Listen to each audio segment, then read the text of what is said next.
എല്ലാവർക്കും നമസ്കാരം.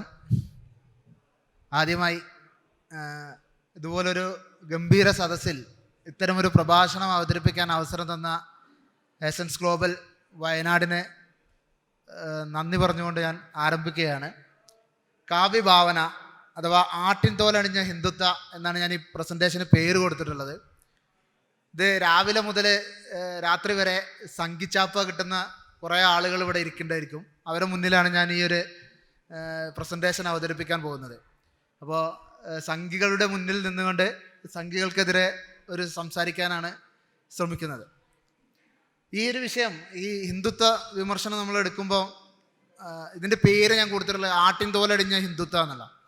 അതായത് നമ്മുടെ മുന്നിൽ ഹിന്ദു മതത്തിൻ്റെ ആളുകൾ അല്ലെങ്കിൽ ഹിന്ദുത്വവാദികൾ എപ്പോഴും എത്തുന്നത് അവർ വളരെ വളരെ പാവങ്ങളായിട്ടുള്ള ആളുകളാണ്.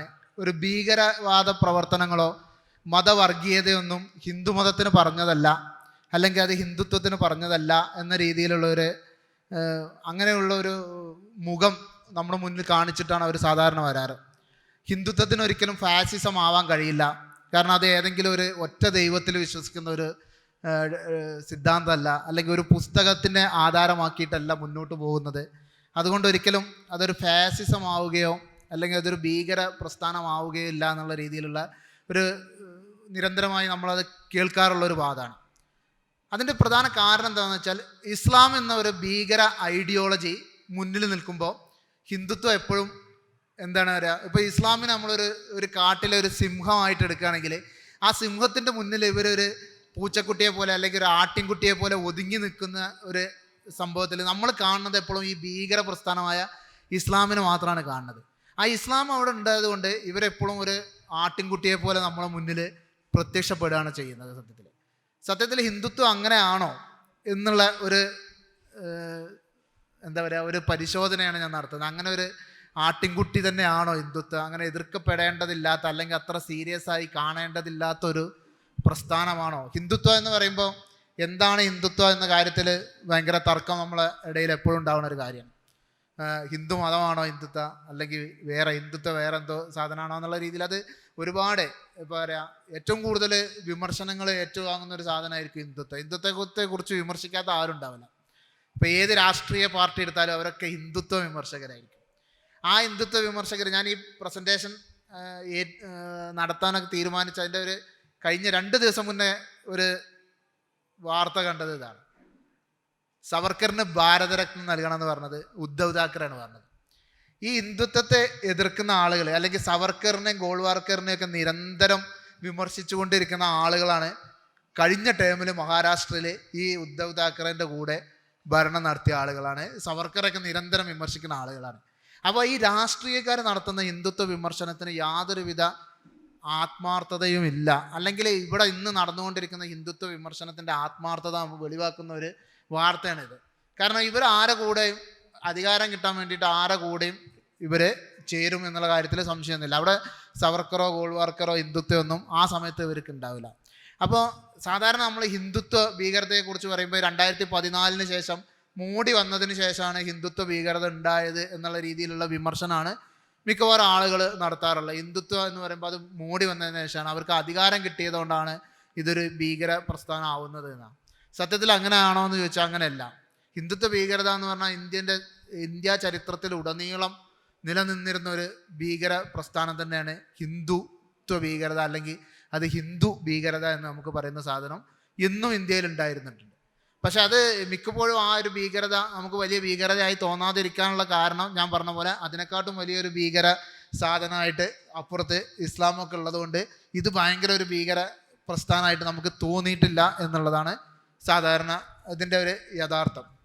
ഞാൻ ഈ പ്രസൻറ്റേഷൻ്റെ പോസ്റ്റർ ഷെയർ ചെയ്ത സമയത്ത് അതിൻ്റെ അടിയിൽ വന്നൊരു കമൻ്റാണിത്. ഈ പ്രസൻറ്റേഷൻ ലാറയിൽ ഈ കാവ്യഭാവന എന്നുള്ള പ്രസൻറ്റേഷൻ്റെ പോസ്റ്റർ ചെയ്ത സമയത്ത് നിനക്ക് ഇങ്ങനെയൊക്കെ പറയാൻ കഴിയുന്നതും ഇതിൽ ജീവിച്ചത് കൊണ്ടാണ്. ഏതിൽ ജീവിച്ചത് കൊണ്ട്? ഹിന്ദു മതത്തിലായതുകൊണ്ടാണ് ഇങ്ങനെയൊക്കെ പറയാൻ കഴിയുന്നത്. വേറെ മതത്തിലായിരുന്നെങ്കിൽ, അതായത് ഇസ്ലാമിലാണെന്നെങ്കിൽ വിവരം അറിഞ്ഞിരുന്നു ഈ സാധനമൊന്നും പറയാൻ പറ്റൂല എന്നുള്ളത് പറയുന്നത് ഒരു ഹിന്ദുത്വവാദിയാണ് പറയുന്നത്. അപ്പോൾ അതിൻ്റെ അർത്ഥം എന്താ വെച്ചാൽ ഞങ്ങൾ അതിങ്ങനെയൊന്നും ചെയ്യാത്ത ആൾക്കാരാണ്, ഞങ്ങൾ വളരെ വളരെ വിശാല മനസ്കനായ ആശാനാണ്, അത് ഞങ്ങൾ ഗോപാലകൃഷ്ണനോട് ക്ഷമിച്ചിരിക്കുന്നു എന്ന് പറഞ്ഞ പോലെ ഇങ്ങനെയൊക്കെ പറയുകയാണെങ്കിലും ഈ വിശാല മനസ്കരായ ഹിന്ദുക്കൾ എന്താണ് നിന്നോട് ക്ഷമിച്ചിരിക്കുന്നു. കാരണം ഇത് ഹിന്ദുക്കളൊക്കെ പറയാൻ പറ്റുന്നത് ഹിന്ദുവിൻ്റെ മഹാമനസ്കത കൊണ്ടാണ് എന്നാണ് ഇതിലൂടെ ഉദ്ദേശിച്ചത്. സത്യത്തിൽ ഈ മഹാമനസ്കത ഇവരെ എപ്പോഴും കാണിക്കാറുണ്ടോ? അത് നമുക്ക് നോക്കിക്കഴിഞ്ഞാൽ ഈ രണ്ട് വാർത്ത നിങ്ങൾ കണ്ടിട്ടുണ്ടായിരിക്കും. ഇതിലൊന്ന് നമ്മളെ കുരീപ്പുഴ ശ്രീകുമാറിനെതിരെ ഈ വിശാല മനസ്കരായ ആശാന്മാർ നടത്തിയൊരു പ്രസ്താവനയാണ്.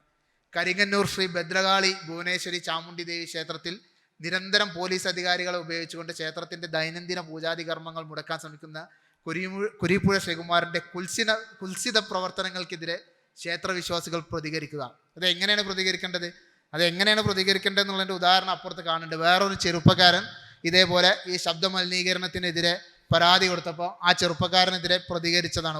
വിശാല മനസ്കരായ ആശാന്മാർ പ്രതികരിച്ച ഒരു സംഭവമാണ് നമ്മൾ ഈ കാണുന്നത്. അപ്പോൾ ഈ വിശാല മനസ്കരായ ആളുകൾ ഇവർക്ക് അവസരം കിട്ടുന്ന സമയത്ത് അവരവരെ തനി സ്വഭാവം കാണിക്കും എന്നുള്ളതാണ്. അപ്പോൾ നമ്മളെപ്പോഴും ഇവരെ കൂടി അഡ്രസ്സ് ചെയ്യാതെ നമ്മളെ ഒരു വിമർശനം മുന്നോട്ട് കൊണ്ടുപോയി കഴിഞ്ഞാൽ ഒരു പ്രധാന പ്രശ്നം എന്താ വെച്ചാൽ ഇവർ വളരെ ഭൂരിപക്ഷമായിട്ടുള്ള ആളുകളാണ്.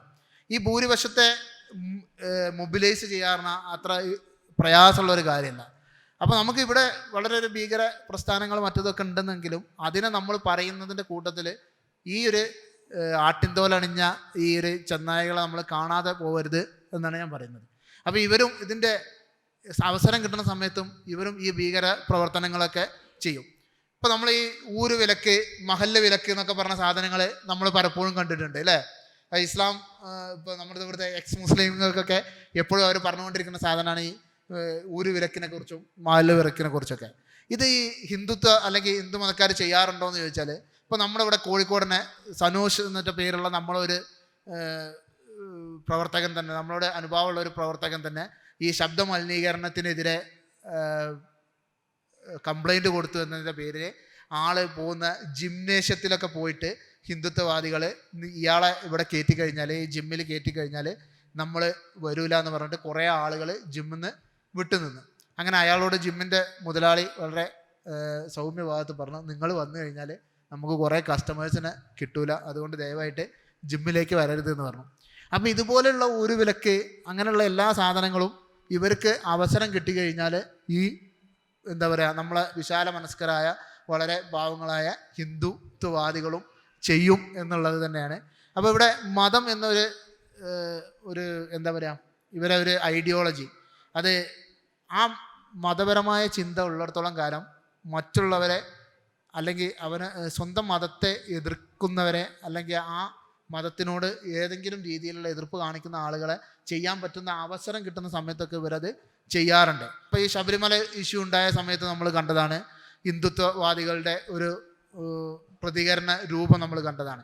ഇവരെങ്ങനെയാണ് ഇവരെ ഒരു വിശാല മനസ്കത അന്ന് കാണിച്ചത് എന്ന് നമ്മൾ ശബരിമല വിഷയത്തിൻ്റെ സമയത്ത് കണ്ടതാണ്. അപ്പോൾ ഈ ഒരു കാര്യം എന്തുകൊണ്ടാണ് ഇവർക്ക് ഇങ്ങനെ ഒരു വിശാല മനസ്കത ഉള്ളതായിട്ട് നമുക്ക് തോന്നുന്നുണ്ട്? ഇങ്ങനെയൊക്കെ ചെയ്താൽ ഇവർക്ക് ഇങ്ങനെ ഒരു വിശാല മനസ്കത ഉള്ളതായിട്ട് തോന്നാൻ കാരണം പ്രധാനമായിട്ട് ഹിന്ദു മതത്തിന് ഒരു ക്രോഡീകരിച്ച ഒരു രൂപമല്ല, അല്ലെങ്കിൽ ഒരു ഒറ്റ ഒരു പുസ്തകമൊന്നും അവർക്കില്ല, അല്ലെങ്കിൽ അവരെ പുസ്തകത്തിൽ കൊല്ലാൻ പറഞ്ഞിട്ടില്ല എന്നുള്ള കാരണം കൊണ്ടൊക്കെ നമുക്ക് തോന്നും ഇവർക്ക് ഇതേപോലെയുള്ള ഒരു പ്രശ്നം ഉണ്ടാക്കാൻ കഴിയില്ല, അല്ലെങ്കിൽ അത്തരത്തിലൊരു ഭീകരവാദികളായി മാറാൻ ഇവർക്ക് കഴിയില്ല. കാരണം ആ രീതിയിലുള്ള ഒരു പുസ്തകമൊന്നും ഇവരുടെ കയ്യിലില്ല, ഇവരേതെങ്കിലും ഒരു പുസ്തകത്തിലല്ല വിശ്വസിക്കുന്നത് എന്നുള്ളത്. പക്ഷേ ഒരു പുസ്തകത്തിൽ വിശ്വസിക്കുന്നില്ല എന്നതുകൊണ്ട് ഇവർക്ക് എന്തെങ്കിലും ഒരു പ്രത്യേകത ഉണ്ടോ? ഇത് നിങ്ങളെല്ലാവരും ഈ ഒരു കേസ് അറിയുണ്ടാവും. റിയാസ് മൗലവി വധക്കേസ് എല്ലാവർക്കും അറിയുന്ന ഒരു കേസായിരിക്കും. കാസർഗോഡുള്ള ഒരു ചൂരി മദ്രസയിലെ ഒരു അധ്യാപകനായിരുന്ന വ്യക്തിയാണ് ഈ റിയാസ് മൗലവി.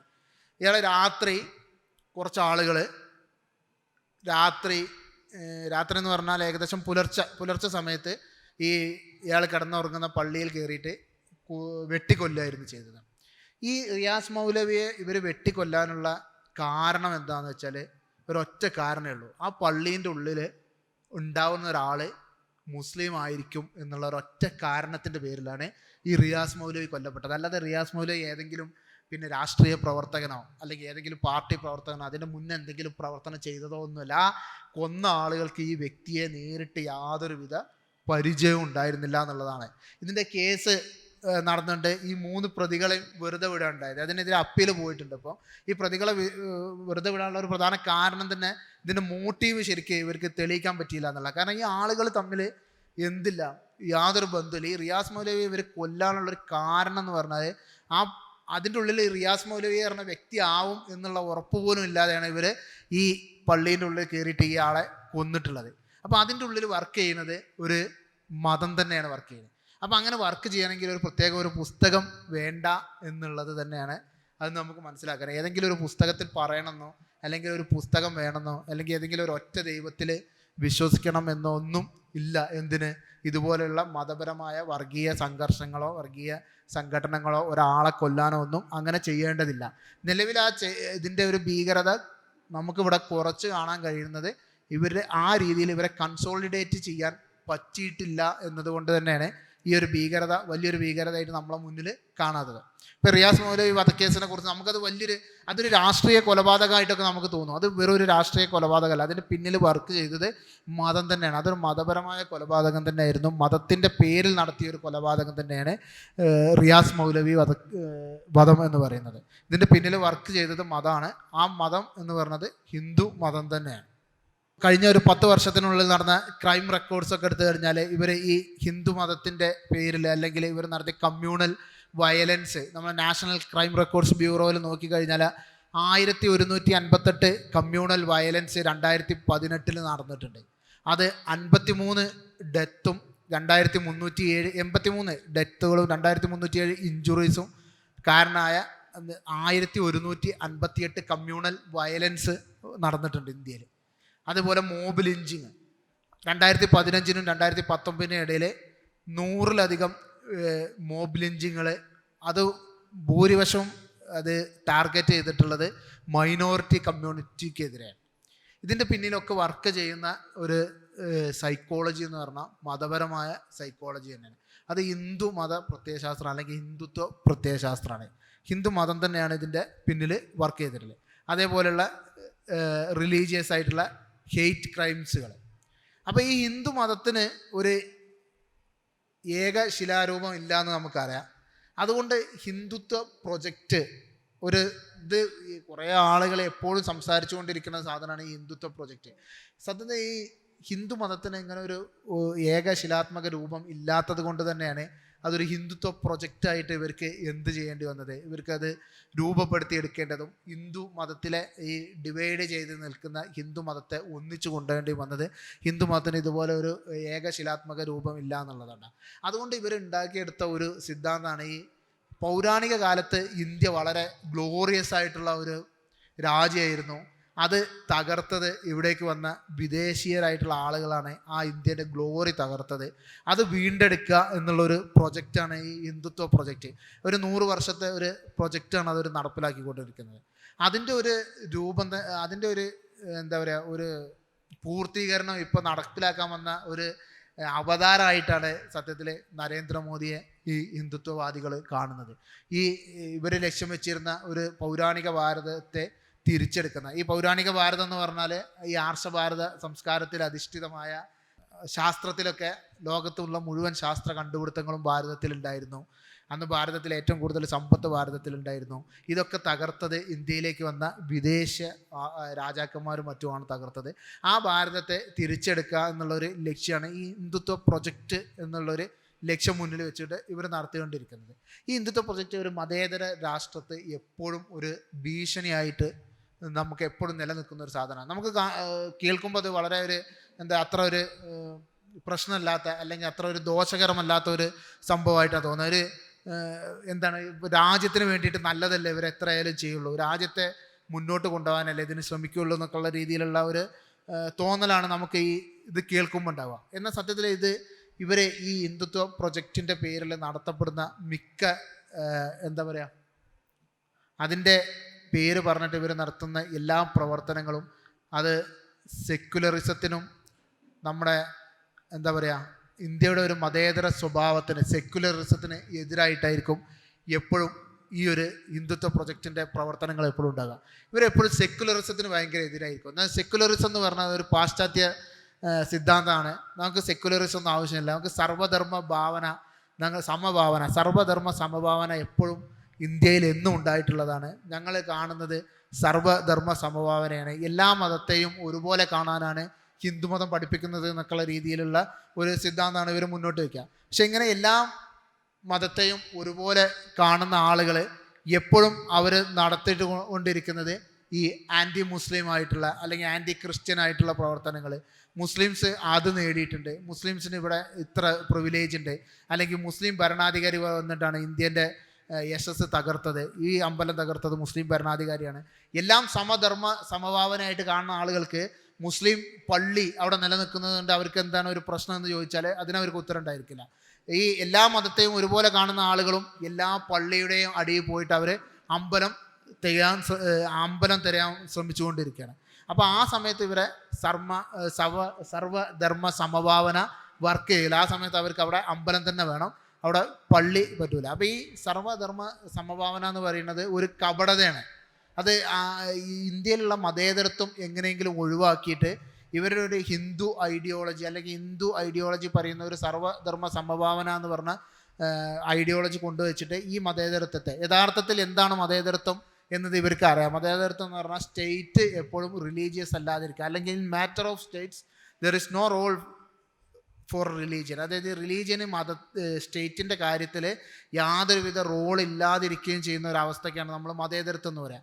ആ മതേതരത്വം ഇവർക്ക് ഒരിക്കലും അംഗീകരിക്കാൻ കഴിയില്ല. അങ്ങനെ അംഗീകരിച്ചു കഴിഞ്ഞാൽ ഇവരെ ഈ ഒരു ഹിന്ദു രാഷ്ട്ര സങ്കല്പം അല്ലെങ്കിൽ രാഷ്ട്ര ഭാരത പുനരുദ്ധാരണം ഒരിക്കലും നടപ്പിലാവില്ല എന്നതുകൊണ്ട് തന്നെ ഇവരെപ്പോഴും മതേതരത്വത്തിനെതിരായിരിക്കും. അതിന് അവർ വളരെ എന്താ പറയുക, എല്ലാവർക്കും സ്വീകാര്യമായ രീതിയിലുള്ള പല വഴികളൊക്കെ നോക്കും. സുബ്രഹ്മണ്യൻ സ്വാമി ഒരു കേസ് കൊടുത്തിട്ടുണ്ടായിരുന്നു, മതേതരത്വവും സോഷ്യലിസവും ഭരണഘടനയിൽ നിന്ന് ഒഴിവാക്കണം എന്ന് പറഞ്ഞു. ഇതൊരു പാക്കേജ് ആയിട്ടാണ് ഇവരെടുക്കുക. ഈ മതേതരത്വവും സോഷ്യലിസവും കൂടി ഒരുമിച്ചൊരു പാക്കേജ് ആയിട്ട് എടുത്തിട്ട് അത് കേസ് കൊടുക്കുക. അപ്പോൾ ഇതിലൊരു പ്രശ്നം എന്താ വെച്ചാൽ, നമ്മൾ സോഷ്യലിസത്തെക്കുറിച്ച് നമ്മൾ ചിന്തിക്കുമ്പോൾ സോഷ്യലിസം ഭരണഘടനയിൽ വേണമെന്ന് ചോദിച്ചാൽ നമുക്കും ആ അഭിപ്രായം ഇല്ല. കാരണം സോഷ്യലിസം സത്യത്തിൽ ഒരു സാമ്പത്തിക അന്ധവിശ്വാസമാണെന്ന് നമുക്കറിയാം. അത് ഇന്ത്യൻ ഭരണഘടനയിൽ അത് നിലനിൽക്കണം എന്നുള്ള അത്യാവശ്യം ഇല്ലാത്തൊരു സാധനമാണ്. പക്ഷെ അതിൻ്റെ കൂട്ടത്തിൽ തന്നെ ഈ ഒരു മസാല ദോശയ്ക്ക് ഓർഡർ ചെയ്യുമ്പോൾ മറ്റേ ഉഴുന്നുവട കൂടെ പോരുന്ന രീതിയിൽ മതേതരത്വത്തെക്കുറിച്ച് സംസാരിക്കുന്ന സമയത്തൊക്കെ ആളുകൾ ഒരുമിച്ച് പറയുന്ന സാധനമാണ് മതേതരത്വവും സോഷ്യലിസവും എന്ന് പറഞ്ഞാൽ. ഇത് രണ്ടും എന്താണ്, രണ്ട് വ്യത്യസ്തമായിട്ടുള്ള രണ്ട് ഐഡിയോളജികളാണ്. മതേതരത്വം നിലനിൽക്കണമെങ്കിൽ അവിടെ സ്വാതന്ത്ര്യമാണ് വേണ്ടത്. ആ സ്വാതന്ത്ര്യമുള്ള സോഷ്യലിസം ഉള്ള സ്ഥലത്ത് സാധാരണ സ്വാതന്ത്ര്യം ഉണ്ടാവില്ല. അപ്പോൾ നമ്മൾ വിഷയം അതല്ല, ഞാൻ പറഞ്ഞത് ഇവർക്ക് മതേതരത്വത്തോടുള്ള ഒരു പ്രശ്നം ഈ വലതുപക്ഷ ശക്തികൾക്ക് അല്ലെങ്കിൽ സംഘപരിവാർ സംഘടനകൾക്ക് എപ്പോഴുള്ള മതേതരത്വം എന്ന് പറഞ്ഞാൽ അവർക്ക് ഒരിക്കലും അംഗീകരിക്കാൻ പറ്റാത്തൊരു കാര്യമാണ്. അപ്പോൾ ഈ മതേതരത്വം ഒഴിവാക്കണം എന്ന് പറഞ്ഞിട്ട് അവർ കുറേ ന്യായങ്ങൾ, ഇന്ത്യൻ ഭരണഘടന അസംബ്ലി ഭരണഘടനയിൽ മതേതരത്വം ചേർക്കാൻ ആവശ്യപ്പെട്ടിട്ടില്ല, അത് പിന്നീട് ചേർക്കപ്പെട്ടതാണ്, അതുകൊണ്ട് ഈ മതേതരത്വം ഒഴിവാക്കണം എന്നൊക്കെ പറഞ്ഞിട്ടാണ് ഇവർ കേസ് കൊടുത്തത്. സത്യത്തിൽ ഭരണഘടനാ അസംബ്ലി മതേതരത്വം എന്ന വാക്ക് നേരിട്ട് ഭരണഘടനയിൽ ചേർത്തിട്ടില്ലെങ്കിൽ പോലും ഇന്ത്യൻ ഭരണഘടന ഒരു സെക്യുലർ ഡോക്യുമെൻ്റ് ആണെന്ന് അടിവരയിട്ട് പറഞ്ഞിട്ടുണ്ട് നമ്മളെ ഭരണഘടനാ അസംബ്ലി. ഇന്ത്യൻ ഭരണഘടനയിൽ 1976 42-ാം ഭരണഘടനാ ഭേദഗതിയിലൂടെ സെക്യുലറിസം എന്നുള്ള പദം ചേർക്കുന്നത്. പക്ഷെ ആ പദം ചേർക്കുന്നതിന് മുന്നേ ഇന്ത്യൻ ഭരണഘടന എന്ന് പറഞ്ഞാൽ ഒരു സെക്യുലർ ഡോക്യുമെൻ്റ് തന്നെയാണ്, അതിലൊരു മാറ്റമില്ല. അതൊരു സെക്യുലർ ഡോക്യുമെൻ്റാണ്. രാജ്യത്തിന് മതം ഇല്ല അല്ലെങ്കിൽ സ്റ്റേറ്റിന് മതം ഇല്ല എന്നുള്ള രീതിയിൽ തന്നെയാണ് ഇന്ത്യൻ ഭരണഘടന രൂപീകരിക്കപ്പെട്ടിട്ടുള്ളത്. അതുകൊണ്ട് ഇന്ത്യ എന്നും ഒരു മതേതര രാഷ്ട്രം തന്നെയായിരുന്നു. പക്ഷേ ഈ സംഘപരിവാർ ശക്തികളെ സംബന്ധിച്ച് അവരൊക്കെ എന്താണ്, ഈ മതേതരത്വം എന്നുള്ള വാക്ക് കേട്ടാൽ ഭയങ്കര അലർജിയാണ്. അതേപോലെ തന്നെ അവർക്ക് അലർജി ഉള്ള ഒരു വാക്കാണ് ഈ നെഹ്റു എന്ന് കേട്ടാലും അവർക്ക് ഭയങ്കര അലർജിയാണ്. അതെന്തുകൊണ്ടാണെന്ന് വെച്ചാൽ ഇന്ത്യ ഒരു മതരാഷ്ട്രമാവാതെ അല്ലെങ്കിൽ ഒരു ഹിന്ദുത്വ ഐഡിയോളജിയുള്ള രാഷ്ട്രമാവാതെ ഇരിക്കാനുള്ള ഒരു പ്രധാന കാരണക്കാരനായിരുന്ന വ്യക്തി ഈ ജവഹർലാൽ നെഹ്റു തന്നെയായിരുന്നു. ജവഹർലാൽ നെഹ്റുവിന് നമുക്കറിയാം എന്തൊക്കെ പോരായ്മകളുണ്ടായല്ലോ. ഇപ്പോൾ സാമ്പത്തിക അന്ധവിശ്വാസത്തിൻ്റെ കാര്യത്തിലും സോഷ്യലിസത്തിൻ്റെ കാര്യത്തിലൊക്കെ നമുക്ക് നെഹ്റുവിനോട് എതിർപ്പുണ്ടെങ്കിൽ പോലും നെഹ്റു എന്ന വ്യക്തിയാണ് ഈ ആധുനിക ഇന്ത്യ ഈ രൂപത്തിൽ ഇന്ന് നമ്മൾ കാണുന്ന രൂപത്തിൽ ഒരു ഹിന്ദു രാഷ്ട്രമല്ലാതെ ഇന്ത്യക്ക് ഒപ്പം രൂപം കൊണ്ട മറ്റ് രാഷ്ട്രങ്ങളൊക്കെ മതരാഷ്ട്രങ്ങളായി മാറിയ സാഹചര്യത്തിലും ഇന്ത്യ ഒരു മതരാഷ്ട്രമല്ലാതെ ആയതിൻ്റെ പ്രധാന കാരണക്കാരൻ ജവഹർലാൽ നെഹ്റുവാണ്.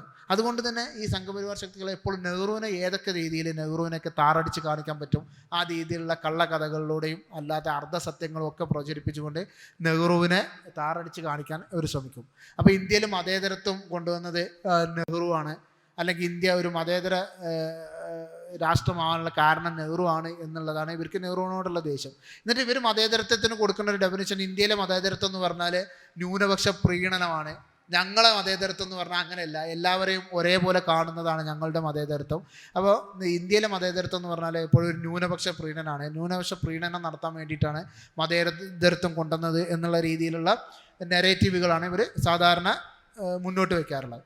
അപ്പോൾ ഒരു ഹിന്ദുത്വ രാഷ്ട്രീയം എന്ന് പറഞ്ഞാൽ, അല്ലെങ്കിൽ ഈ ഹിന്ദുത്വ എന്ന് പറഞ്ഞ പൊളിറ്റിക്സ് മതേതരത്വത്തിന് എതിരാണ്, ഇന്ത്യൻ മതേതരത്വത്തിന് എതിരാണ് എന്നുള്ളതാണ്. നമ്മൾ അതിന് പ്രധാനമായിട്ട് അതിനെ എതിർക്കേണ്ട ഒരു കാരണങ്ങളിലൊന്ന് അത് മതേതരത്വത്തിന് എതിരാണ് എന്നുള്ളതാണ്.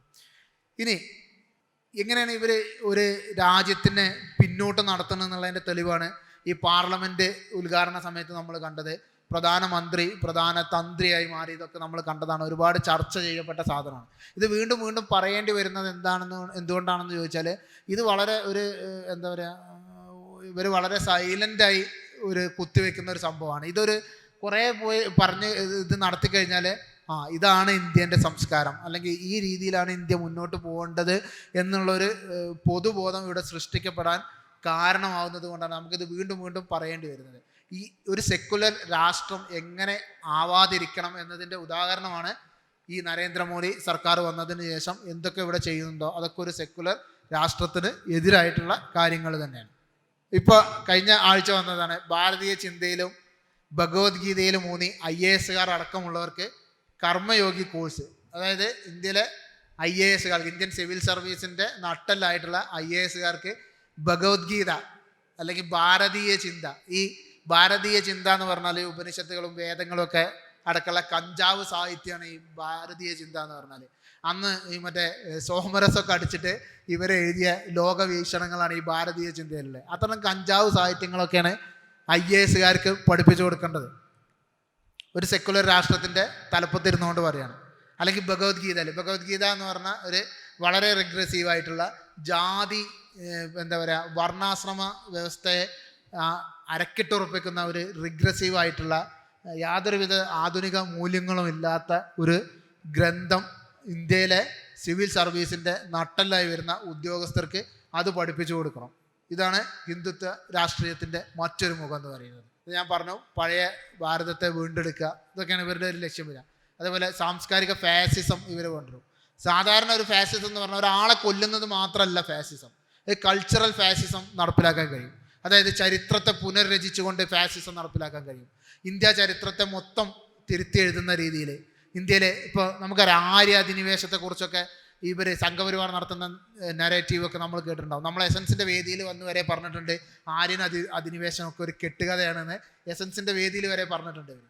ഇവർ ആര്യൻ അധിനിവേശമൊക്കെ മാക്സ് മുള്ളർ പോലെയുള്ള ബ്രിട്ടീഷുകാരുണ്ടാക്കിയ ഒരു കെട്ടുകഥയാണിത്. പക്ഷെ ഇന്ന് നമുക്കറിയാം മോളിക്കുലർ ബയോളജിൻ്റെ DNA തന്മാത്ര ജനിതകത്തിൻ്റെ ഒക്കെ അടിസ്ഥാനത്തിൽ ആര്യന്മാർ ഇന്ത്യയിലേക്ക് വന്ന കുടിയേറ്റക്കാരാണ് എന്നുള്ളതിന് ശാസ്ത്രീയമായ പിൻബലമുള്ള കാര്യമാണ്.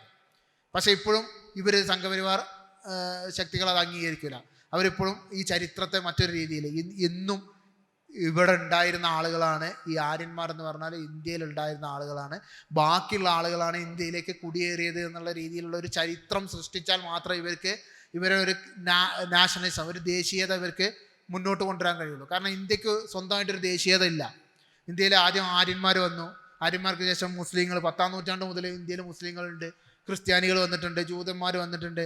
ഇന്ത്യ ഒരു ഏകശിലാത്മക രൂപമായ ഒരു ദേശീയത അല്ലെങ്കിൽ അങ്ങനെ ഒരു സംസ്കാരം ഇന്ത്യക്കില്ല. അങ്ങനെ ഒരു സംസ്കാരം ഇന്ത്യക്ക് അവകാശപ്പെടാൻ കഴിയില്ല.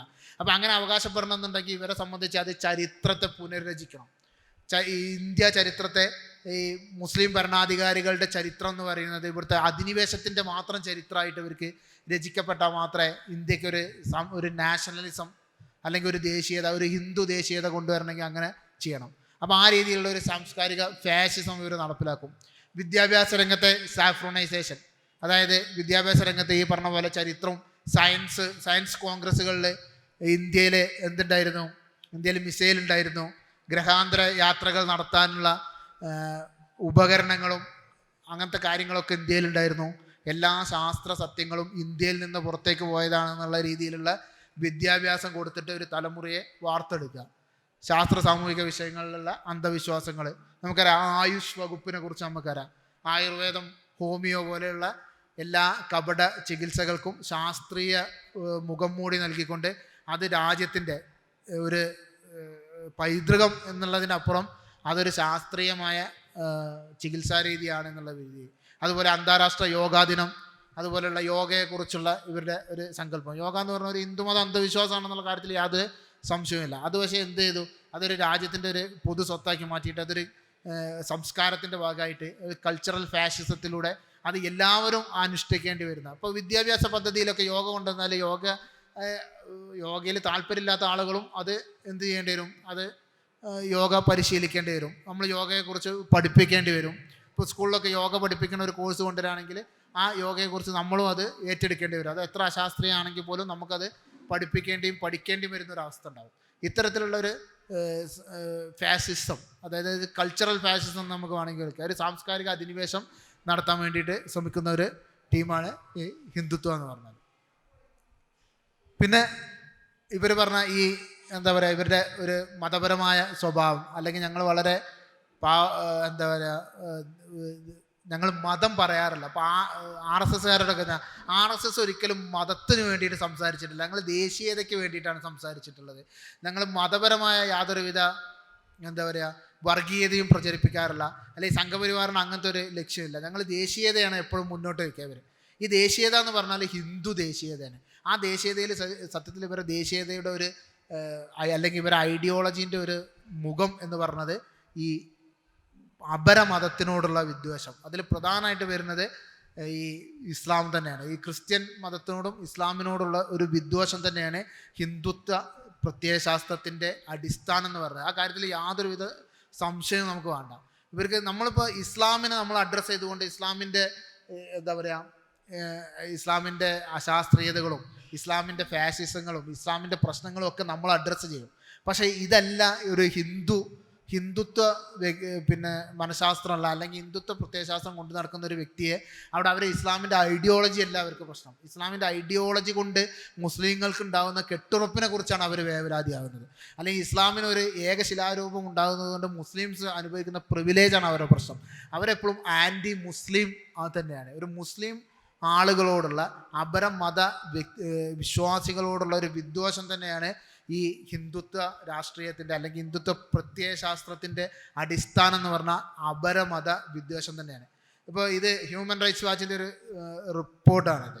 Prime minister Modi made Islamophobic remarks in 110 campaign speeches. അതായത് കഴിഞ്ഞ ലോക്സഭാ തെരഞ്ഞെടുപ്പിൻ്റെ മുന്നേയായിട്ടുള്ള 110 ഈ ഇലക്ഷൻ ക്യാമ്പയിനുകളിൽ 110 സ്ഥലത്താണ് ഈ ഒരു ആൻറ്റി മുസ്ലിം ആയിട്ടുള്ള പിന്നെ പ്രചാരണം മോഡി നടത്തിയിട്ടുള്ളത്. അപ്പോൾ നമുക്കത് വലിയ ഫീൽ ചെയ്യാത്തത്, നമ്മൾ കേരളത്തിൽ ജീവിക്കുമ്പോൾ ഇത് എത്രത്തോളം വോട്ടായി മാറും എന്നുള്ളതോ അല്ലെങ്കിൽ ഇത് എത്രത്തോളം ഇമ്പാക്റ്റ് ഉണ്ടാക്കും എന്നുള്ളതിനെക്കുറിച്ച് നമുക്ക് വലിയൊരു ചിന്ത ഇല്ലാത്തത് കൊണ്ടാണ് ഇതിനെക്കുറിച്ച് നമ്മൾ അല്ലെങ്കിൽ സംസാരിക്കാനോ അല്ലെങ്കിൽ വലിയ വിഷയമായിട്ട് നമുക്ക് തോന്നാത്തത്. 110 സ്ഥലങ്ങളിലെ ഒരു ഇലക്ഷൻ ക്യാമ്പിൻ്റെ ഒരു സെക്കുലർ രാജ്യത്ത് സെക്കുലറായിട്ട് നടക്കുന്ന ഒരു ഇലക്ഷൻ ക്യാമ്പിൽ 110 സ്ഥലത്ത് മതപരമായ ഒരു പിന്നെ പ്രചാരണം അല്ലെങ്കിൽ മതപരമായ ഉദ്ധരണികൾ നടത്തിയിട്ട് അല്ലെങ്കിൽ മതപരമായ പ്രചരണം നടത്തിയിട്ട് വോട്ട് നേടാൻ ശ്രമിച്ചു എന്ന് പറഞ്ഞാൽ ആ ഒരു പ്രത്യയശാസ്ത്രത്തിൻ്റെ അടിസ്ഥാനം എന്താണെന്ന് നമുക്ക് മനസ്സിലാക്കാൻ കഴിയും. അത് എങ്ങനെ ആട്ടിൻതോലണിഞ്ഞു വന്നാലും അതിൻ്റെ ഉള്ളിൽ കിടക്കുന്ന വർഗീയത പുറത്തു വരുന്നതാണ് ഇത്തരത്തിൽ നമുക്ക് കാണാൻ കഴിയുക. അതായത് ഹെയ്റ്റ് സ്പീച്ച്, ഈ ഹെയ്റ്റ് സ്പീച്ചിൻ്റെ 2 രീതിയിലാണ് ഇവർ നടത്തുക. ഒന്നെന്താ വെച്ചാൽ ഇവിടെയുള്ള എല്ലാ സാധനങ്ങളും നശിപ്പിച്ചത് ഇസ്ലാമിക അധിനിവേശമാണ് അല്ലെങ്കിൽ മുസ്ലിം അധിനിവേശമാണ് എന്ന് നിരന്തരം പറഞ്ഞുകൊണ്ടിരിക്കും. എന്നും അതാണ് പറയുക, എപ്പോഴും അത് പറയും. ചരിത്രത്തിൽ അങ്ങനെ പലതും സംഭവിച്ചിട്ടുണ്ടായിരിക്കും. ഈ ചരിത്രം നമ്മൾ പിന്നോട്ട് പോയി നമ്മൾ കുഴിച്ച് പിന്നോട്ട് പോയി കഴിഞ്ഞാൽ അവിടെ എല്ലാ തരത്തിലുള്ള അധിനിവേശങ്ങളും കുടിയേറ്റങ്ങളുമാണ് മനുഷ്യ സംസ്കാരത്തെ ലോകത്തിൻ്റെ വിവിധ ഭാഗങ്ങളിലേക്ക് പടർത്താൻ സഹായിച്ചിട്ടുള്ളത് നമുക്കറിയാം. പക്ഷെ ഇന്നും നമ്മൾ ആ ചരിത്രം പറഞ്ഞുകൊണ്ട് തന്നെ വോട്ട് പിടിക്കുക അല്ലെങ്കിൽ ആ ചരിത്രത്തിൽ ജീവിക്കുന്ന ഒരു രീതി പിന്തുടരാനുള്ള പ്രധാന കാരണം അവരെ പ്രത്യയശാസ്ത്രത്തിൻ്റെ അടിസ്ഥാനം എന്ന് പറയുന്നത് മതവിദ്വേഷം ആണ് എന്നുള്ളതാണ്. ഇപ്പോൾ ഇവർ ഈ ആർഷഭാരതത്തെ ഇങ്ങോട്ട് തിരിച്ചു കൊണ്ടുവരാൻ ഇപ്പോൾ മോഡി നടത്തിയിട്ടുള്ള പല ആക്റ്റുകളും നമുക്കൊക്കെ നമ്മൾ അനുകൂലിക്കുന്ന കുറേ നിയമ ഭേദഗതികൾ ഇവർ കൊണ്ടുവന്നിട്ടുണ്ട്. നമുക്ക് ഒറ്റ നോട്ടത്തിൽ നമുക്കത് നമ്മളെല്ലാവരും അനുകൂലിക്കാനേ പറ്റുള്ളൂ. കാരണം അത് ഒരു രാജ്യത്ത് കൊണ്ടുവരേണ്ടത്. ഇപ്പോൾ സിറ്റിസൺഷിപ്പ് അമെൻമെൻറ്റ് ആക്ട് നമുക്കറിയാം. പക്ഷെ ഇങ്ങനെയുള്ള എല്ലാ തരത്തിലുള്ള നിയമങ്ങൾ കൊണ്ടുവരുമ്പോഴും അതിൽ നമ്മളെ നാട്ടിലൊക്കെ പറയും ഒരു കുത്തിത്തിരിപ്പ് ഇവരുണ്ടാക്കി വെച്ചിട്ടുണ്ടായിരിക്കും. ഈ സാധനം നമുക്ക് കാണുമ്പോൾ ഇപ്പോൾ സിറ്റിസൺഷിപ്പ് അമെൻമെൻറ്റ് ആക്ടിനെ നമുക്ക് എതിർക്കാൻ പറ്റുമോ? കാരണം എതിർക്കാൻ പറ്റില്ല. കാരണം ബംഗ്ലാദേശിൽ നിന്നും പിന്നെ പാകിസ്ഥാനിൽ നിന്നൊക്കെ വന്നിട്ടുള്ള ആളുകൾക്ക്, അവരിവിടെ അഭയാർത്ഥികളായി കഴിയുന്ന ആളുകൾക്ക് പൗരത്വം കൊടുക്കുക എന്ന് കൊടുക്കണമെന്ന് ചോദിച്ചാൽ നമുക്ക് എന്ത് ചെയ്യാൻ പറ്റുള്ളൂ? പൗരത്വം കൊടുക്കണമെന്നേ പറയാൻ പറ്റുള്ളൂ. പക്ഷേ ഈ സിറ്റിസൺഷിപ്പ് ആക്റ്റിൽ ഇവർ എന്ത് ചെയ്തു? അവിടെ ചെറുതായിട്ടൊരു മുസ്ലിം ഫിൽട്ടർ വെച്ചു. ഈ മുസ്ലിം ഫിൽട്ടർ വെക്കുന്നത് എന്തിനാ? ഇത് ഇവരെ റിലീജിയസ് കൺസോളിഡേഷൻ നടത്താൻ വേണ്ടിയിട്ട് ഇതിലൊരു ഒരു മുസ്ലിം ഫിൽട്ടർ വെച്ചു. അങ്ങനെയുള്ള കൊണ്ടുവരുന്ന എല്ലാ തരത്തിലുള്ള ഒരു സെക്കുലർ രാജ്യത്ത് എങ്ങനെ കൊണ്ടുവരണോ അതിന് എതിരായിട്ട് നമുക്ക് ഒറ്റയടിക്ക് നോക്കുമ്പോൾ വളരെ നല്ലതാണ് എന്ന് തോന്നുന്ന രീതിയിലുള്ള ഒരു സാധനം കൊണ്ടുവന്നിട്ട് അതിലൊരു മുസ്ലിം ഫിൽട്ടർ വയ്ക്കുക. എന്നിട്ട് അതും ഈ മൈനോറിറ്റി കമ്മ്യൂണിറ്റീസിൻ്റെ ഇടയിൽ വളരെ തെറ്റിദ്ധാരണാജനകമായ പ്രസ്താവനകൾ നടത്തിയിട്ട് അവരെ കൺസോളിഡേറ്റ് ചെയ്യുക, പ്രശ്നങ്ങൾ ഉണ്ടാക്കുക, അത് വോട്ടാക്കി മാറ്റുക എന്നുള്ളതാണ് ഇവർ എന്നും ചെയ്തുകൊണ്ടിരുന്നിട്ടുള്ളൊരു കാര്യം. ഇപ്പോൾ ആർട്ടിക്കിൾ 370 ഇപ്പോൾ കാശ്മീരിൻ്റെ പ്രത്യേക പദവി എടുത്തു കളയണമെന്ന് ചോദിച്ചാൽ നമുക്ക് എല്ലാവർക്കും അനുകൂലിക്കാൻ പറ്റുന്ന ഒരു കാര്യമാണ്. കാരണം ഒരു രാജ്യത്ത് വേറൊരു പ്രത്യേക പദവിയിൽ വേറൊരു സംസ്ഥാനം നിൽക്കുക എന്ന് പറയുമ്പോൾ അത് എടുത്തു കളഞ്ഞത് മോഡി ചെയ്ത ഒരു ധീരപ്രവൃത്തിയായിട്ട് കാണുന്ന പല സ്വതന്ത്ര ചിന്തകരും നമ്മളെല്ലാവരും ഉണ്ടാവും. എല്ലാവർക്കും അങ്ങനെ കാണാനേ കഴിയുള്ളൂ. പക്ഷേ ഇതിലും ഇതിൽ നടത്തുന്ന ഒരു നെറേറ്റീവ് എന്ന് പറഞ്ഞാൽ മുസ്ലിങ്ങൾക്ക് കൊടുത്ത ആ ഒരു പ്രിവിലേജ് മോഡി വന്നതിന് ശേഷം എടുത്തൊഴിവാക്കി അത് രാജ്യത്തെ രക്ഷിച്ചു, രാജ്യത്തിനൊരു അഭിമാനം കൊണ്ടുവന്നു. ഇത് മുസ്ലിങ്ങൾ ഇത്ര കാലം ഇവിടെ മറ്റുള്ളവർ ഭരിച്ചിട്ട് മുസ്ലിങ്ങൾക്ക് കൊടുത്ത ഒരു പ്രിവിലേജിൻ്റെ ഭാഗമായിട്ട് സംഭവിച്ച സാധനമാണിത്. അതിനെ മോഡി ഒഴിവാക്കി. സത്യത്തിൽ ഈ ആർട്ടിക്കിൾ 370 എങ്ങനെ വന്നു എന്ന് ചോദിച്ചാൽ അവിടെ മുസ്ലിങ്ങൾ മാത്രമല്ല, അന്ന് കാശ്മീർ ഭരിച്ചിരുന്ന ആളുകൾ ഹിന്ദു രാജാവായിരുന്നു കാശ്മീർ ഭരിച്ചിരുന്നത്. അവിടെ മുസ്ലിം മെജോറിറ്റി ഉണ്ടായിരുന്നെങ്കിലും ഹിന്ദു രാജാവായിരുന്നു കാശ്മീർ ഭരിച്ചിരുന്നത്. അപ്പോൾ ആ സമയത്ത് ഇത് കൊണ്ടുവരുന്ന സമയത്ത് അവരെ ഇന്ത്യൻ യൂണിയനിലേക്ക് ചേർക്കാൻ വേണ്ടിയിട്ട് കൊടുത്ത ഒരു ഇൻസ്ട്രുമെൻ്റ് അസാക്സഷൻ എന്ന് പറഞ്ഞാൽ അവർക്ക് കൊടുത്ത ഒരു പ്രിവിലേജാണ്. അന്ന് നമുക്ക് അവരെ ഇന്ത്യൻ യൂണിയനിലേക്ക് ചേർക്കുക എന്നുള്ളതായിരുന്നു പ്രഥമ പ്രയോറിറ്റി. അതുകൊണ്ട് ആർട്ടിക്കിൾ 370 കൊണ്ടുവന്നു. അവിടെ ഇവരൊരു മതം കാണാൻ ശ്രമിക്കും. ഇതുപോലെ പ്രത്യേക പദവി ഇന്ത്യയിലെ മറ്റ് പല രാജ്യങ്ങൾക്കും, നാഗാലാൻഡിനും മിസോറാമിനും ഒക്കെ ഉണ്ട്. ഇന്നർ ലൈൻ പെർമിറ്റുകൾ ഇന്നും ഇന്ത്യയിൽ നിലനിൽക്കുന്നുണ്ട്. പല സംസ്ഥാനത്തിലേക്കും നമുക്ക് സാധാരണ ഇന്ത്യയിൽ പോകുന്ന രീതിയിൽ പോകാൻ കഴിയില്ല. പക്ഷെ അത് ഇവർക്ക് ഇത്രത്തോളം കത്തിക്കാൻ കഴിയില്ല. കാരണം എന്താ? അവിടെ മുസ്ലിം മെജോറിറ്റി അല്ല ആ സ്റ്റേറ്റുകളിലൊക്കെ ഉള്ളത്. അവിടെ അവരെ ഗോത്രവർഗത്തിൻ്റെ സംസ്കാരം സംരക്ഷിക്കാൻ വേണ്ടിയിട്ടാണ് അത്തരത്തിലുള്ള പ്രത്യേക പദവി കൊടുത്തിട്ടുള്ളത്. പക്ഷേ ഇവിടെ കാശ്മീരിലെ മെജോറിറ്റി മുസ്ലിംസ് ആയതുകൊണ്ട് ഇവർക്ക് അത് കത്തിക്കാൻ പറ്റും. പെട്ടെന്ന് ഇവിടുത്തെ ഒരു ഭൂരിപക്ഷ മനസ്സിൽ ഇവർ മുസ്ലിങ്ങൾക്ക് എന്തോ പ്രത്യേകത കൊടുത്തതാണ്. അത് മോഡി വന്നതിന് ശേഷം മോഡി എന്ന സൂപ്പർ ഹീറോ, ഹൈന്ദവ പുനരുദ്ധാരകം വന്നിട്ട് അത് എടുത്തു കളഞ്ഞു എന്നുള്ള രീതിയിൽ ഒരു സൂപ്പർ ഹീറോ ആയിട്ട് കൊണ്ടു നടക്കാൻ കഴിയും. ആ രീതിയിലാണ് ഇവരൊരു നെറേറ്റീവ് ഉണ്ടാവുക. അതേപോലെ വഖഫ് അമെൻമെൻറ്റ് ബില്ല്, ഇത് നമുക്കൊരു അനുകൂലിക്കേണ്ട ഒരു ബില്ലാണ്. കാരണം ഒരു സംഭവം വൺസ് എ വഖഫ് ആൾവേസ് വഖഫ് എന്ന് പറഞ്ഞാൽ നമുക്ക് ഒരിക്കലും അംഗീകരിക്കാൻ പറ്റാത്ത, ഇന്ത്യൻ ഭരണഘടനയ്ക്ക് അതീതമായിട്ടുള്ള ഒരു നിയമത്തെ ഇവർ ഭേദഗതി ചെയ്യാണ്. ഈ ഭേദഗതി ചെയ്യുമ്പോൾ അതിന് പിന്നിലുള്ള ഒരു ചേതോവികാരം നമുക്കത് വളരെ സത്യസന്ധമായിട്ട് വളരെ നല്ലതായിട്ട് തോന്നിയാലും ഇതിലും ഇവർ ഇതേപോലെ ഒരു കുത്തിത്തിരിപ്പ് വെച്ചിട്ടുണ്ട്. ഇപ്പോൾ ഈ വഖഫ് കൗൺസിൽ എന്ന് പറഞ്ഞ ഒരു സാധനം, വഖഫ് ബോർഡ് എന്ന് പറഞ്ഞൊരു സാധനമുണ്ട്. ഈ വഖഫ് കൗൺസിൽ എന്ന് പറഞ്ഞാൽ ഒരു പ്രോപ്പർട്ടി വഖഫ് ആണോ എന്ന് തീരുമാനിക്കാൻ വേണ്ടിയിട്ടുള്ള ഒരു ട്രൈബ്യൂണലാണ് ഈ വഖഫ് കൗൺസിൽ അല്ല, വഖഫ് ട്രൈബ്യൂണൽ എന്ന് പറഞ്ഞാൽ. അപ്പോൾ അതിൽ ഇപ്പോൾ ഒരു മുസ്ലിം ആയിട്ടുള്ള ആളുകളും പിന്നെ സാധാരണ ഒരു മുസ്ലിം MP, ഒരു ജഡ്ജ് പവറുള്ള മുസ്ലിം ആയിട്ടുള്ള ആളുകളും പിന്നെ ഈ ഇസ്ലാമിക ശരിയ ലോലെ പാണ്ഡിത്യമുള്ള ഒരാളുമായിരുന്നു ഇതിന് മുന്നേ ഉണ്ടായിരുന്നു ഈ വഖഫ് ട്രൈബ്യൂണല്. അത് ഇവർ മൊത്തത്തിൽ മാറ്റി, ആ സ്ട്രക്ചറെ മാറ്റിയിട്ടുണ്ട് ഈ ഒരു ബില്ലോട് കൂടി. വഖഫ് ട്രൈബ്യൂണലിൽ മുസ്ലിമായിട്ടുള്ള ആളുകളും മുസ്ലിം അല്ലാത്ത ആളുകളും ഒക്കെ കൊണ്ടുവരുന്ന രീതിയിലാണ് ആ ബില്ല് അവതരിപ്പിച്ചിട്ടുള്ളത്. ഇതിന് കൂടുതൽ വഖഫ് ബോർഡ് എന്ന് പറഞ്ഞൊരു സംഭവമുണ്ട്. ഈ വഖഫ് ബോർഡ് എന്ന് പറഞ്ഞാൽ യഥാർത്ഥത്തിൽ ഈ വഖഫ് ആയിട്ടുള്ള പ്രോപ്പർട്ടി, ഒരു വഖഫ് ട്രൈബ്യൂണലൊക്കെ തീരുമാനിച്ച ഒരു വഖഫ് പ്രോപ്പർട്ടി എങ്ങനെ കൈകാര്യം ചെയ്യണം എന്നതിന് വേണ്ടിയിട്ടുള്ള ബോർഡാണ് ഈ വഖഫ് ബോർഡ്. ഈ വഖഫ് ബോർഡിലേക്കും ഈ ബില്ലിലൂടെ ഇവരെന്ത് ചെയ്തു? ഒരു നോൺ മുസ്ലിം ആയിട്ടുള്ള ആളുകളെ കൊണ്ടുവന്നു. അപ്പോൾ നമ്മളെ സംബന്ധിച്ച് അത് നോക്കുമ്പോൾ അതിൽ വലിയൊരു തെറ്റ് നമുക്ക് കാണാൻ കഴിയില്ല. പക്ഷേ ഒരു നോൺ മുസ്ലിം ആയിട്ടുള്ള ആളുകളെ അതിലേക്ക് വെക്കുമ്പോഴുള്ളൊരു പ്രധാന പ്രശ്നം എന്താണെന്ന് വെച്ചാൽ അങ്ങനെ അല്ലാതെ ഈ ബില്ല് കൊണ്ടുവരാൻ പറ്റിയിരുന്നു. ഇപ്പോൾ വഖഫ് ബോർഡിൽ നോൺ മുസ്ലിം അല്ലാത്ത ഒരാൾ വേണമെന്ന് നിർബന്ധമുള്ള കാര്യമില്ല. കാരണം വഖഫ് ബോർഡ് എന്ന് പറഞ്ഞാൽ ഈ വഖഫ് ആയിട്ടുള്ള ഭൂമിയെ കുറിച്ച് പഠിക്കാൻ വേണ്ടിയിട്ടുള്ള അത് എന്താണെന്ന് തീരുമാനിക്കാൻ വേണ്ടിയിട്ടുള്ള ബോർഡല്ല, മറിച്ച് വഖഫ് ആയിട്ടുള്ള ഒരു ഭൂമി കൈകാര്യം ചെയ്യേണ്ട ആളുകളാണ് ഈ വഖഫ് ബോർഡിൽ വരിക. അപ്പോൾ ആ വഖഫ് ബോർഡിൽ ഒരു നോൺ മുസ്ലിം ആയിട്ടുള്ള ആളെ കൊണ്ടുവരുമ്പോൾ അത് ഇതേപോലെ ഈ നമ്മളെ സിറ്റിസൺഷിപ്പ് അമെൻമെൻറ്റ് ആക്റ്റിൽ ഒരു മുസ്ലിം ഫിൽട്ടർ വെച്ച പോലെ ഇതൊരു കൺസോളിഡേഷൻ ഉണ്ടാക്കണം, അല്ലെങ്കിൽ ഈ ഒരു ബില്ലിനെതിരെ ഇവരെ എതിർത്തിട്ട് അതൊരു കൺസോളിഡേഷനായി മാറണം, അതൊരു പ്രശ്നമാവണം എന്നുള്ള രീതിയിൽ തന്നെയാണ് ഇത്തരം ഈ കുൽസിതമായ ചില പ്രവർത്തനങ്ങൾ ഇവർ ചെയ്തുകൊണ്ടിരിക്കുന്നത്. ഇതൊക്കെ ഇന്നത്തെ രാഷ്ട്രീയത്തിൻ്റെ ഒരു പ്രധാന രീതി ശാസ്ത്രങ്ങളാണ്. ഇതേപോലെ ഒരു കാര്യം കൂടി, ഈ വഖഫ് ബില്ലിനെ ഇവരെ എതിർക്കുമ്പോൾ പറയുന്നത് ഒരു കാര്യമാണ്, വൺസ് എ വഖഫ് ആൾവേസ് വഖഫ്. അതായത് ഒരിക്കലും വഖഫായി കഴിഞ്ഞാൽ അത് എപ്പോഴും വഖഫാണെന്നുള്ളത് ഒരിക്കലും അംഗീകരിക്കാൻ പറ്റില്ല എന്ന് ഇവർ പറയാറുണ്ട്. അതേ സാധനം തന്നെയാണ് ഇവർ ചരിത്രം കുഴിച്ചുകൊണ്ട് ചെയ്തുകൊണ്ടിരിക്കുന്ന കാര്യങ്ങൾ. എല്ലാ പള്ളീൻ്റെ കീഴിലും പോയിട്ട് ഇവർ ചരിത്രം കുഴിക്കാൻ ശ്രമിച്ചുകൊണ്ടിരിക്കുകയാണ്. അതായത് ഇത് ഏതെങ്കിലും ഒരു കാലത്ത് അമ്പലമായിരുന്ന സ്ഥലമാണ്, അത് വീണ്ടും അമ്പലമാക്കി മാറ്റണം, ആ പള്ളി പൊളിച്ച് മാറ്റിയിട്ട് അത് അമ്പലത്തിന് കിട്ടണം എന്ന് പറഞ്ഞാൽ ഈ വഖഫ് ആക്റ്റിൽ ഏത് ലോജിക്കാണോ ഉപയോഗിക്കുന്നത്, അതായത് ഒരു പ്രാവശ്യം എന്തെങ്കിലും ഒരിക്കലും അത് വഖഫായ ഒരു സാധനം കൈമാറി പോയി ഇന്ന് വേറെ ആളുകളുടെ അടുത്തുള്ള ഒരു ഭൂമി നമുക്ക് വീണ്ടും വഖഫാണെന്ന് നമുക്ക് പറയുമ്പോൾ നമുക്കതൊരു ഇല്ലോജിക്കായിട്ട് തോന്നുന്നില്ലേ? അതേപോലെ തന്നെയാണ് ഏതെങ്കിലും ഈ അമ്പലങ്ങളിലൊക്കെ പള്ളികളിലൊക്കെ പോയിട്ട് അത് ഏതെങ്കിലും ഒരു കാലത്ത് പള്ളിയായിരുന്നു എന്ന് അമ്പലമായിരുന്നു എന്നതിൻ്റെ പേരിൽ അത് പൊളിക്കാൻ നിൽക്കുക എന്ന് പറഞ്ഞാൽ ഈ സെയിം ലോജിക്കാണ് അവിടെ. ഒരു കാലത്ത് ഈ പള്ളികളും ഇന്ന് കാണുന്ന ഇപ്പോൾ നമ്മൾ നിൽക്കുന്ന സ്ഥലത്തൊക്കെ ചിലപ്പോൾ അമ്പലങ്ങൾ ഉണ്ടായിട്ടുണ്ടായിരിക്കും. അത് ചരിത്രത്തിൽ അങ്ങനെ തന്നെയാണ് അത് കൈമാറി വന്നിട്ടുള്ളത്. പല കാരണങ്ങൾ കൊണ്ട് വിറ്റ് കൈമാറിയിട്ടുണ്ടാവും, അല്ലാതെ കൈമാറിയിട്ടുണ്ടാവും, ചിലപ്പോൾ ആക്രമണങ്ങളിലൂടെ കൈമാറിയിട്ടുണ്ടാവും. കാരണം ചരിത്രത്തിൽ അതെന്നും ഒരു തെറ്റായില്ലായിരുന്നു. കാരണം അതായിരുന്നു രീതികൾ. ചിലപ്പോൾ അന്ന് രാജാവിന് ശക്തി ഉണ്ടെങ്കിൽ ആ രാജാവ് ഒരു മുസ്ലിം രാജാവാണെങ്കിൽ ആ മുസ്ലിം രാജാവ് വന്ന് കീഴടക്കുമ്പോൾ അവിടെ ഉണ്ടായിരുന്ന മറ്റു മതങ്ങളുടെ അമ്പലങ്ങൾ പൊളിച്ചിട്ട് തന്നെ ആയിരിക്കും അവിടെ പള്ളി പണിഞ്ഞിട്ടുണ്ടായിരിക്കുക. പക്ഷെ അത് കാലാകാലം ഇങ്ങനെ മുന്നോട്ട് കൊണ്ടുപോകാൻ പറ്റാത്തത് കൊണ്ട് അങ്ങനെയായിരുന്നു, അത് പൊളിക്കാനേ നേരം ഉണ്ടായുള്ളൂ. അതുകൊണ്ട് നമ്മളിവിടെ ഒരു ആക്ട് കൊണ്ടുവന്നിട്ടുണ്ട്, 1991 ഒരു ആക്ട് കൊണ്ടുവന്നിട്ടുണ്ട്, പ്ലേസസ് ഓഫ് വർഷിപ്പ് ആക്ട് എന്ന് പറഞ്ഞിട്ട്. അതായത് എങ്ങനെയായിരുന്നു 1947 ഓഗസ്റ്റ് 15 ഒരു ഇന്ത്യയിലുള്ള ഒരു ആരാധനാലയത്തിൻ്റെ സ്വഭാവം എങ്ങനെയായിരുന്നു, ആ സ്വഭാവം അതുപോലെ നിലനിർത്തണം എന്ന് പറഞ്ഞിട്ടുള്ള ഒരു ആക്ട് കൊണ്ടുവന്നിട്ടുണ്ട്.